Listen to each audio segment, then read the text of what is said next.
to all my dear viewers of RJ Diaries. ഇന്ന് ഞാൻ ഉണ്ടാക്കാൻ പോകുന്നത് ഒരു സിമ്പിൾ ആൻഡ് ടേസ്റ്റി എഗ് റെസിപ്പിയാണ്. ഉണ്ണിയപ്പ ചട്ടിയിൽ എങ്ങനെ ഒരു ടേസ്റ്റി എഗ് റെസിപ്പി ഉണ്ടാക്കാമെന്ന് നോക്കാം. Very simple and quick recipe. ഇതിന് വേണ്ട ഇൻഗ്രീഡിയൻസ്: ഒരു സവാള, ഒരു തക്കാളി, 5-6 പച്ചമുളക്, 5-6 വെളുത്തുള്ളി, എല്ലാം കുഞ്ഞായിട്ട് അരിഞ്ഞത്.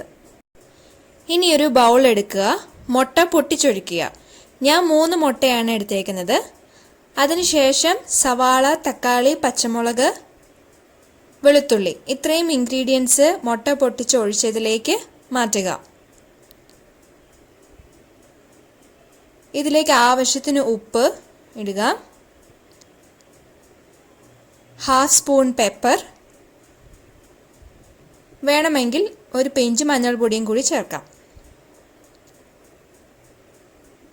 ഇനി ഇതെല്ലാം കൂടി നല്ലോണം വിസ്ക് ചെയ്ത് മിക്സ് ചെയ്യുക.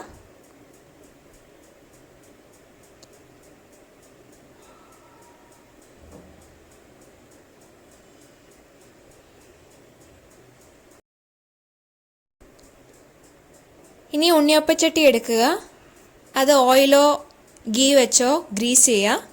എന്നിട്ട് മുട്ടയുടെ മിക്സ്ചർ ഇതിലേക്ക് ഓരോ തുളയിലേക്കും ഒഴിക്കുക.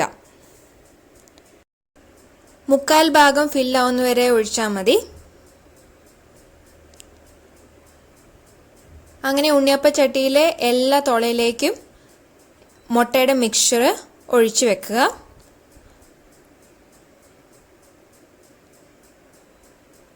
ലോ ഫ്ലെയിമിൽ വെക്കുന്നതായിരിക്കും നല്ലത്.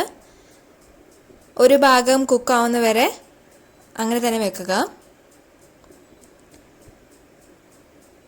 അതിനുശേഷം കുക്കായെന്ന് ഉറപ്പ് വരുത്തിയതിന് ശേഷം ഇതുപോലെ മറിച്ച് വെക്കുക. ശരിക്കും ഉണ്ണിയപ്പം ഉണ്ടാക്കുന്ന അതേ പ്രൊസീജിയർ തന്നെ, ഉണ്ണിയപ്പത്തിന് പകരം മുട്ട, അത്രയേ ഉള്ളൂ. അങ്ങനെ എല്ലാ മുട്ടയും ഇതുപോലെ തന്നെ മറിച്ചിടുക. മറിച്ചിട്ട ഭാഗവും കുക്കായതിനു ശേഷം ഇതുപോലെ 2 സ്പൂൺ എടുത്ത് ഷേപ്പ് ഒന്നും മാറ്റാതെ പതുക്കെ മാറ്റുക, വേറെ നമ്മുടെ സെർവിങ് പ്ലേറ്റിലേക്ക് മാറ്റുക.